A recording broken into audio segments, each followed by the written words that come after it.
Hello everyone, जय भीम, नमो बुद्धाय। स्वागत है आप सभी का ट्रुथ लिटरेचर में। और आज हम डिस्कस करेंगे हिंदू धर्म और शूद्रों के बारे में। तो आइए शुरुआत करते हैं और लिखते हैं कि समाचार पत्रों में काशी पीठ के शंकराचार्य का एक वक्तव्य छपा था, जिसमें कहा गया था कि हिंदू धर्म में हरिजनों को नफरत की नज़र से नहीं देखा गया है। इसका प्रमाण यह है कि भगवान राम ने शबरी के झूठे बेर खाए थे, और ये हमेशा यह उदाहरण दिया जाता है।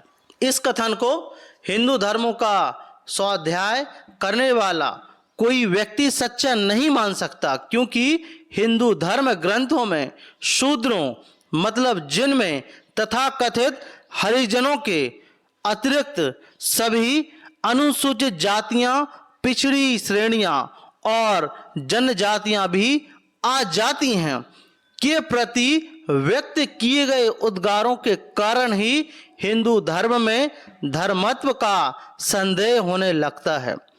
शायद इसी कारण श्री लारा बाली ने हिंदू धर्म पर लिखी अपनी पुस्तक का नाम हिंदुइज्म धर्म या कलंक रखा है। मैंने जब शंकराचार्य का उपयुक्त वक्तव्य पढ़ा तो मेरे मन चक्षुओं के आगे धर्म शास्त्रों के वचन बिजली की तरह कौद गए। स्कंद पुराण वैष्णव स्कंद अध्याय 19 के ब्राह्मण खंड अध्याय 10 में दृढ़मति के उपाख्यान में कहा गया है कि हीन जाति के व्यक्ति को कभी उपदेश नहीं देना चाहिए। यदि उपाध्याय उपदेश करेगा तो उसे बहुत बड़ा दोष लगेगा। यदि कोई ब्राह्मण किसी शूद्र को उपदेश करे तो दूसरे ब्राह्मण उसका बहिष्कार करे, उसे चंडाल की तरह त्याग दे और गांव से बाहर निकाल दे। पढ़े लिखे शूद्र को दूर से ही त्याग दे। शूद्र को वेदों से बहुत ही सख्ती से दूर रखने का आदेश है। गौतम धर्म सूत्र में कहा गया है कि, जो कि रेफरेंस आप देख सकते हो सूत्र 2-3-4 में लिखते हैं, यदि शूद्र वेद मंत्रों को सुन ले तो उसके कानों में रांगा और लाख पिघलाकर डाल देनी चाहिए। वह यदि वेद के शब्दों का उच्चारण करे तो उसकी जीभ चीर देनी चाहिए। यदि वह वेद मंत्रों को धारण कर ले, याद कर ले, तो उसके शरीर को कुल्हाड़े आदि से काट दें। देखें रेफरेंस हरदत्त कृत मताक्षरी वृत्ति।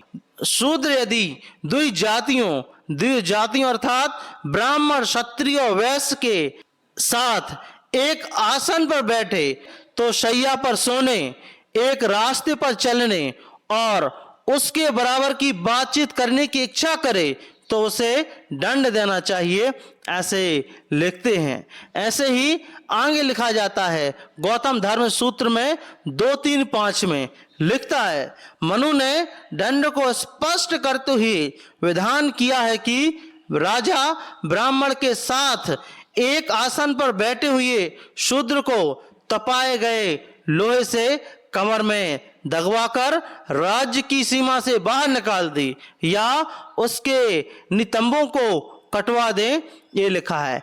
ऐसे ही मनुस्मृति में लिखते हैं। ऐसे ही लिखा जाता है कि शूद्रों को लूट लो। मनुस्मृति में शूद्र के साथ ऐसा व्यवहार करने का आदेश है जैसा एक डाकू अपने किसी शिकार के साथ करता है। शूद्र से जबरन छीना झपटी करने का आदेश देते हुए कहा गया है कि, लिखते हैं कि यदि यज्ञ 2 या 3 कारणों से, विशेषकर धन भाव के कारण पूरा न हो रहा हो तो उसकी पूर्णता के लिए वैश्य के यहाँ से धन न मिलने पर बलात्कार या चोरी से धनवान शूद्र के यहाँ से धन लाएं, क्योंकि शूद्र का यज्ञ से कोई संबंध नहीं होता। मनुस्मृति मणिप्रभा हिंदी टीका पृष्ठ क्रमांक 596 में आप लोग देख सकते हो। ऐसे ही आगे मनुस्मृति के 8-417 में लिखा गया है कि ब्राह्मण बिना विकल्प सोच विचार किए शूद्र के धन को ले ले, क्योंकि उसका निजी धन कुछ नहीं है, वह स्वामी के ग्रहण करने योग्य धन वाला है। अर्थात शूद्र के धन को ग्रहण करने का अधिकार उसके स्वामी को है। हिंदू धर्म शास्त्रों ने शूद्रों को जन्मजात दास घोषित कर रखा है। मनुस्मृति का कथन है कि शूद्र चाहे खरीदा हुआ हो या नहीं, उससे दास की तरह काम करवाएं, क्योंकि विधाता ने उसे ब्राह्मणों की दासता करने के लिए ही रखा है। मनुस्मृति ऐसा बोलती है। ऐसे ही आगे लिखता है कि शूद्र को सूद की दर भी ज्यादा से ज्यादा लेने का धर्म विधान है। मनुस्मृति में ऐसा लिखा जाता है। ऐसे ही आगे लिखते हैं मनुस्मृति 142 में लिखते हैं कि ब्राह्मण से 2%, क्षत्रिय से 3%, वैश्य से 4% और शूद्र से 5% सूद ले।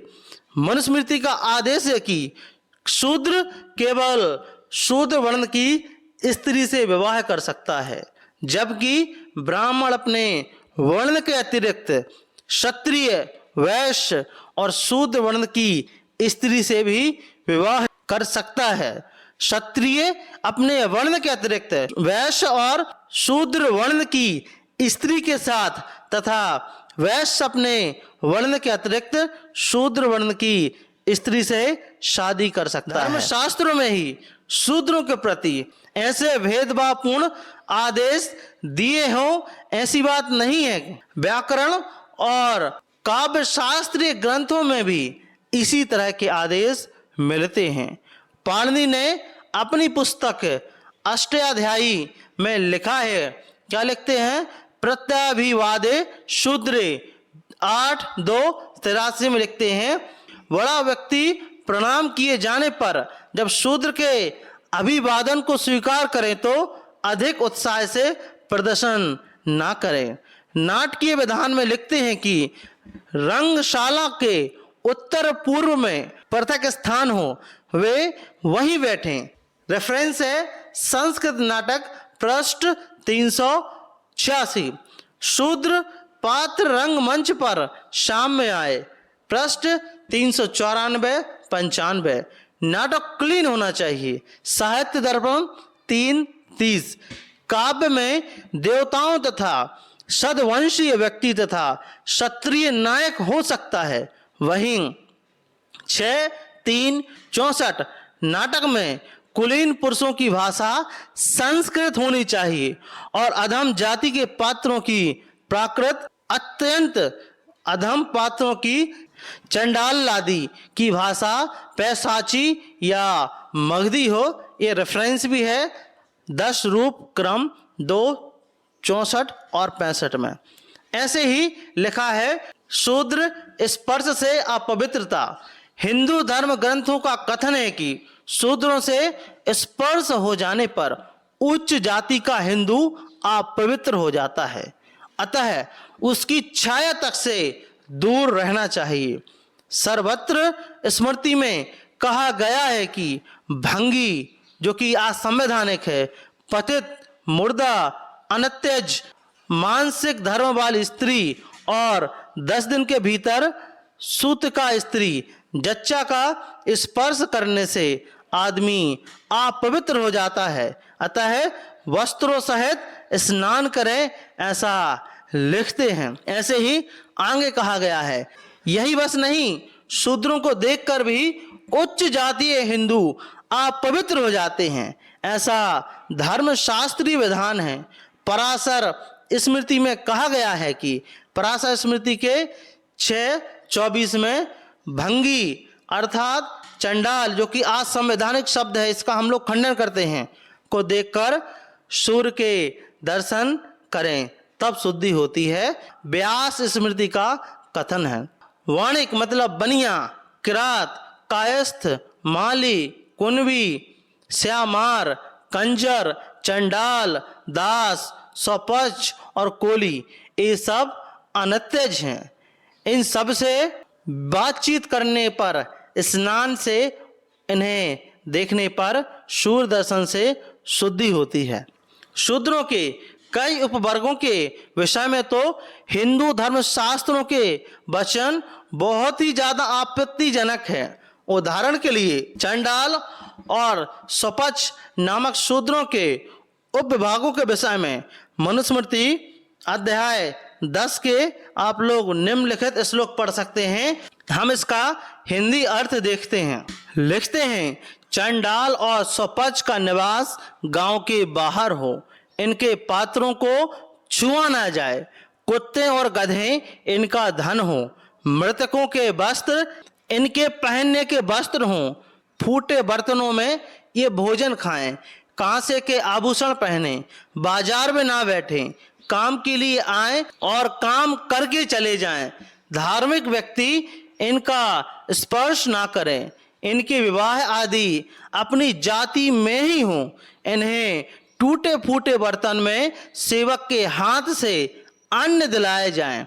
ये लोग रात्रि में ग्राम और नगर में ना घूमें, दिन में सरकारी चिन्हों से चिन्हित होकर अपने कार्य के लिए जाएं। लावारिस लाशों को उठाएं, फांसी देने योग्य मनुष्यों के शास्त्रोक्त विधि से और राजाज्ञा से फांसी पर लटकाएं, उनके वस्त्र, शैया और आभूषण ये सब ले लें। शूद्र के स्पर्श ना सिर्फ उच्च जातीय हिंदू अपवित्र होते थे, बल्कि उनके देवता तक इससे बच नहीं पाते। वृद्ध हरित स्मृति में कहा गया है, मंदिर, देवस्थान आदि के बाहर के आंगन में यदि चंडाल व पतित का प्रवेश हो जाए तो किस कर्म से शुद्धि होगी?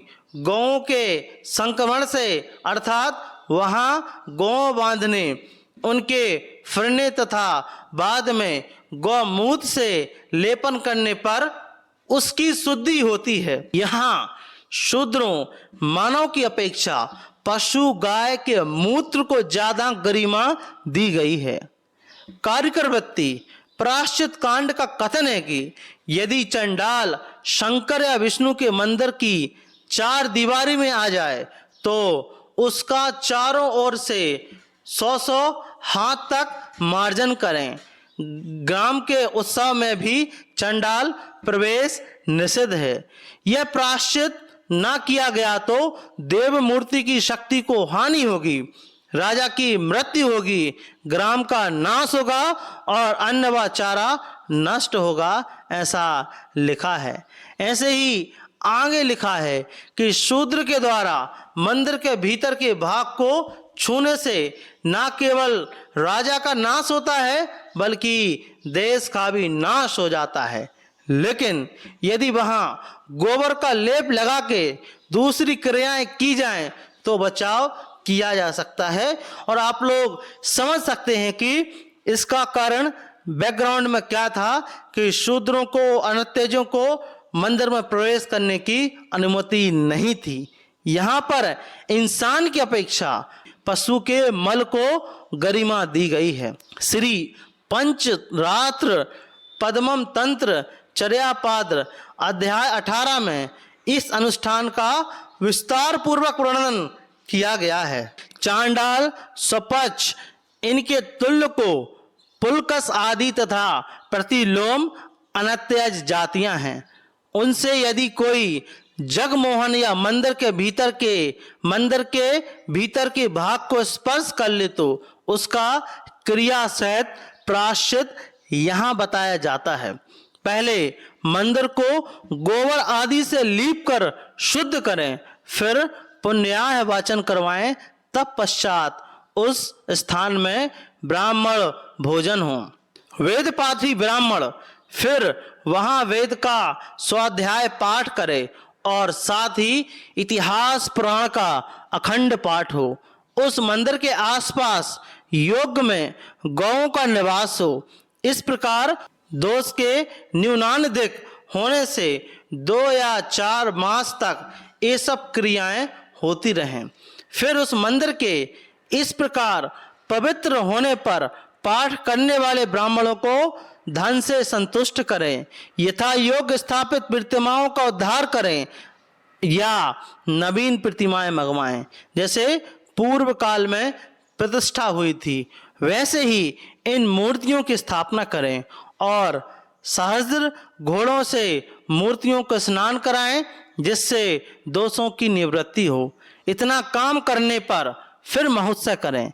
यदि ऐसा ना किया जाएगा तो देश और राजा दोनों का क्षय होगा। आप लोग रेफरेंस दे सकते हैं, पंडित कालूराम शास्त्री रचित लीडरी पर प्लेग, पृष्ठ 218-220 के बीच में आप लोग पढ़ सकते हैं, आप लोग समझ सकते हैं। तो इतना हमने जाना। आगे की वीडियो में हम डिस्कस करेंगे और शूद्रों के बारे में क्या लिखा हुआ है, और इसके नेक्स्ट पार्ट में जानेंगे क्या सच में राम ने सबरी के झूठे बेर खाए थे या फिर नहीं, या फिर यह एक अफवाह मात्र है, लोगों को गुमराह करने का तरीका है। तो आपका इस टॉपिक के बारे में क्या मानना है, प्लीज हमें कमेंट बॉक्स में जरूर बताएं। और यदि आप ट्रुथ लिटरेचर पर नए हो तो उसको सब्सक्राइब जरूर करें। साथ ही साथ आप लोग ज्वाइन बटन के माध्यम से आप ट्रुथ लिटरेचर के मेंबर बन सकते हैं और हमारा आर्थिक आप लोग सहयोग कर सकते हैं। तो मिलते हैं फिर इसी प्रकार की अन्य वीडियो के साथ में नेक्स्ट पार्ट में। Thank you very much. जय भीम, जय भारत।